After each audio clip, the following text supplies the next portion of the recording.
percobaan-percobaan yang advance gitu, sehingga tahu perbedaan gimana dari from scratch ya, kalau bilang from scratch hingga pakai library yang tingkat atas.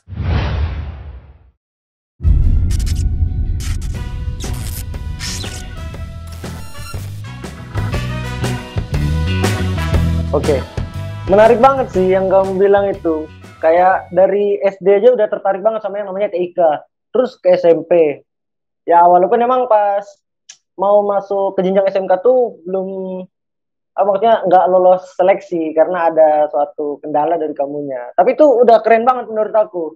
Nah, ini nih sebelum lebih jauh, mungkin pertanyaan ini bakal lucu. Pernah nggak sih kamu pas belajar hacking-hacking gitu, pernah apa gimana ngehack Facebooknya teman kamu sendiri sampai kayak temanmu tuh, ih ini gimana nih Facebookku kok nggak bisa keakses lagi, sampai akhirnya dia tuh bikin akun baru. Pernah nggak sih kamu ngehack FB orang temanmu itu sendiri? Pertanyaannya cukup menarik ya kan.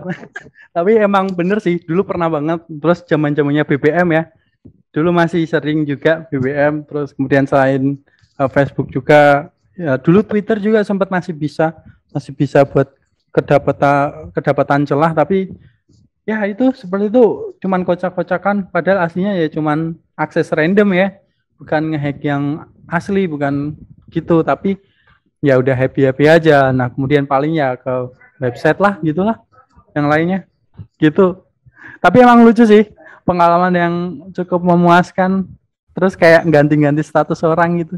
Oke, berarti udah ada minat dari kecil, dari SD, dan juga udah mencoba ya.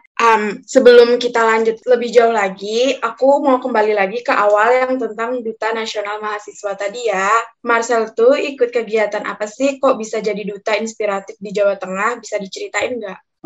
Oke. Nah kegiatan DNMI ya namanya, atau Duta Nasional Mahasiswa Inspiratif tahun 2021 itu diadakan oleh Kelas Ragam. Nah foundernya sendiri adalah Kak Stefani Putri dan dengan beberapa co-foundernya. Nah, di situ goals mereka adalah memberikan contoh-contoh sebagai mahasiswa-mahasiswa representasi dari 34 provinsi dengan total 136 mahasiswa-mahasiswi dari seluruh Indonesia. Nah, di situ kita melakukan seleksi seperti membuat video dan lain sebagainya, yang dipilih berdasarkan provinsi asal gitu. Jadi kita yang terpilih itu akan mewakili provinsi-provinsi asal kita.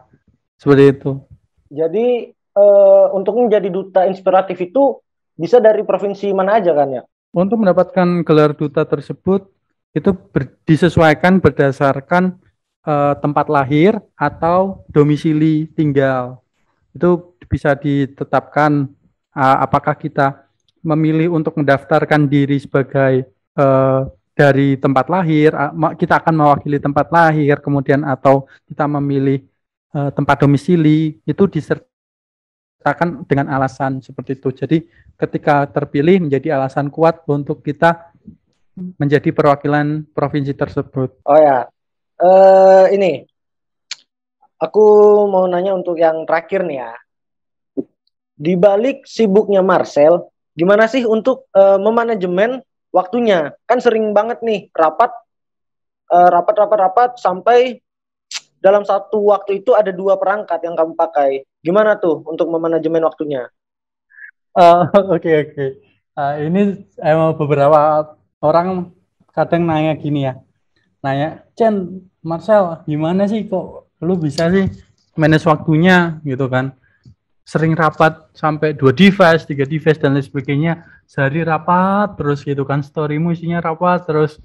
Kita yang nonton aja capek gitu kan. Nah, itu sering banget nih ditanyain. Nah, gimana sih manage-nya? Yang pertama itu pastinya adalah kita harus memanajemen waktu dengan memplotkan kegiatan-kegiatan yang ada. Tapi ketika suatu saat ada rapat yang sampai beberapa device, bahkan pernah banget nih aku bukan ikut event ya, karena emang tanggung jawab semua, itu aku sampai 4 device dalam satu waktu. Waktu itu tuh adalah kegiatan ISAS ya, Indonesian Social Action Summit 2021 nih. itu aku sebagai ketua project ya, apa namanya project lead kalau di ISAS bilangnya project lead, dan juga aku melakukan kegiatan backup. Aku melakukan backup buat dari operator Zoom ya, dari operator Zoom. Jadi aku harus handle buat spotlight dari user. Kemudian di device kedua adalah rapat musyawarah besar dari Himatika. Bahkan waktu itu saat itu juga di hari kedua masih sama kan, itu 3 hari. Nah, di kegiatan MUBES itu adalah pertanyaan wawancara calon ketua dan wakil ketua Himatika 2021-2022, dan alhamdulillah masih bisa untuk menghandle dari pertanyaan dan menjawab dengan baik, yang alhamdulillah mendapatkan kesempatan untuk menjadi wakil ketua Himatika 2021-2022. Nah, di event yang ketiga itu adalah dari kalau nggak salah waktu itu dari beasiswa untuk fully funded ya.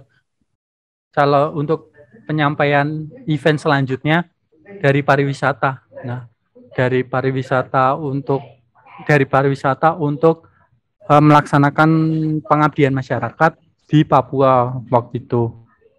Nah, terus kegiatan-kegiatan itu tuh harus kita manage dengan waktu ya. Misalkan nih ada 2 webinar atau 2 kegiatan yang bersamaan, misalkan itu. Nah, kita harus memprioritaskan mana dulu kegiatan yang memang benar-benar memiliki impact luar biasa buat diri kita. Misalkan kayak webinar, tapi kok webinarnya ada recordingnya dan nggak mengharuskan kita untuk stay online di situ. Ya udah, kita kesampingkan dulu.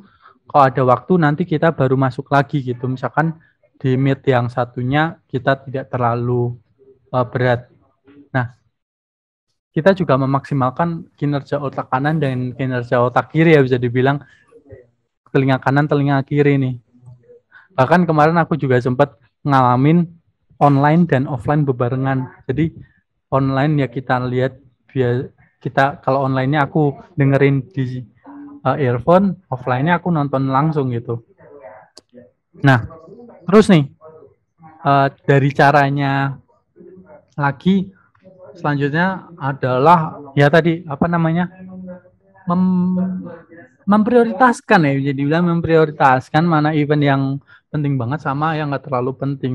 Nah, kan kita tahu sendiri ya, biasanya kalau ada webinar di 30 menit sampai 45 menit pertama adalah sambutan-sambutan dan kegiatan-kegiatan yang belum masuk kepada materinya. Nah, itu. Nah, kemudian baru nanti kita fokus di acara yang memang intinya gitu. Jangan diambil dari awal banget gitu loh, tapi usahakan tetap kita masuk gitu di device-nya. Tapi jangan juga untuk menjadi orang yang masuk di webinar terus nanti skip, habis itu cuman minta sertifikat. Jangan, karena nggak berguna kalau cuman sertifikat. Yang berguna adalah ilmu selama webinarnya atau selama pelatihannya gitu loh. Jadi ya tetap diikuti. Kalau misalnya pun ada rekaman, itu sebagai tambahan aja buat kita mengevaluasi tadi catatan-catatan yang udah ada. Itu sih terkait dengan manajemen waktu sama device. Kalau manajemen waktu aku masih dibilang masih kurang bagus ya, karena masih sering tabrakan gini.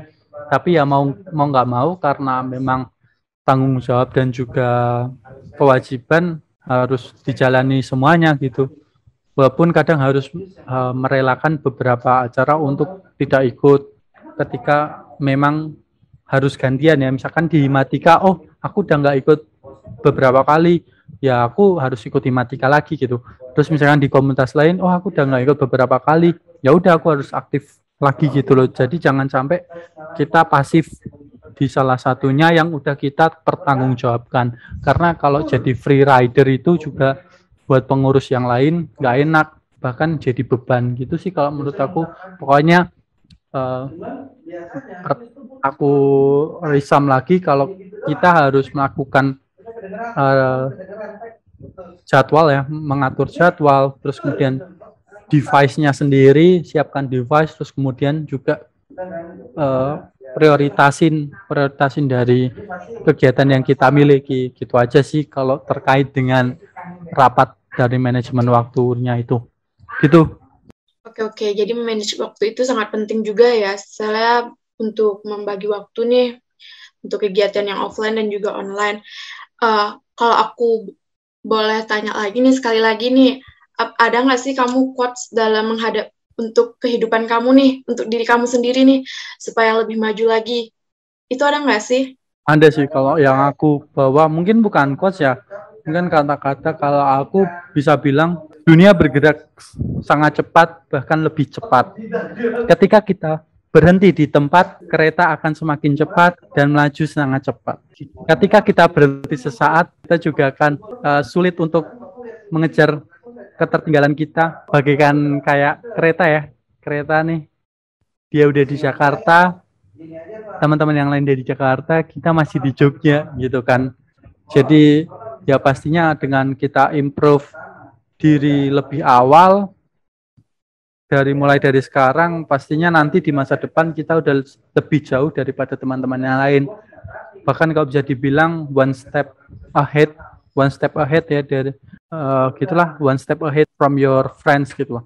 One step ahead from your friends and prepare your future for your bright future gitu. Kalau dari aku mungkin, karena masa depan itu bukan diraih dengan sesaat dan perlu diperjuangkan, seperti itu. Jadi ya harusnya kita bersakit-sakit dahulu, bersenang-senangnya kemudian gitu. Karena ketika kita menanam biji dan kita akan mengais buahnya, seperti itu. Itu aja sih mungkin dari aku. Wow, bangga sekali nih ya orang tua kamu ya. Nah, pembahasan kali ini tuh benar-benar menarik nih, karena bintang tamu kita tuh juga punya banyak prestasi yang bisa dia banggakan. Sebelum ditutup, apa nih harapan Marcel buat teman-teman yang lagi nonton Himapot sekarang? Harapannya yang pertama adalah teman-teman ketahui passionnya ya. Kemudian improve skills yang kalian miliki, jadikan hobi sebagai income, ya kan?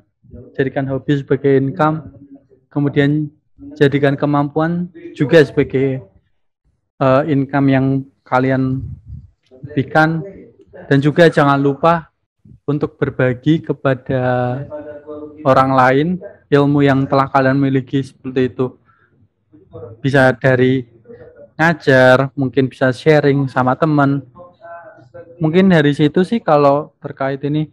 Dan jangan lupa untuk stay productive but stay online. Maksudnya stay online adalah kalian harus tetap pada jalur yang tepat dan jangan keluar dari jalur yang kalian tidak inginkan. Pastikan mulai dari sekarang cita-cita atau masa depannya udah tergambarkan ya. Jadi kita mempunyai goals untuk diraih. Jangan sampai ketika kita nggak punya goals dan nggak bisa diraih, kita akan jalan ke sana kemari tanpa arahan, seperti itu. Karena kita nggak punya goals ya, jadi kita jalannya ke sana kemari, nggak jelas mau kemana gitu kan, mau dibawa kemana. Jadi pastikan kalian juga punya goals buat mendapatkan goals kalian di masa depan. Gitu aja. Untuk Marcel, aku bilang asli keren banget. Dengan banyaknya prestasi kayak gini nih, bukan cuman apa ya, bisa dibilang tuh bukan cuman keluarga yang bakal bangga. Orang-orang sekitar Marcel itu juga pasti bakal bilang Marcel tuh keren banget. Itu dari aku.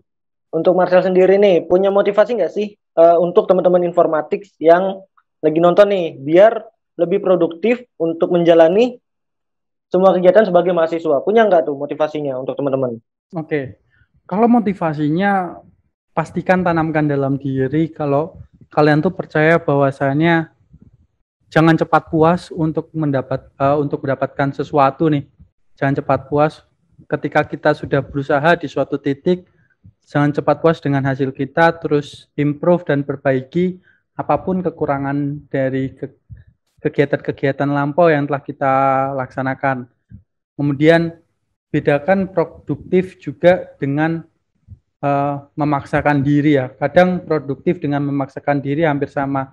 Ketika memaksakan diri adalah kalian mengikuti banyak kegiatan, tapi nggak bisa membalikan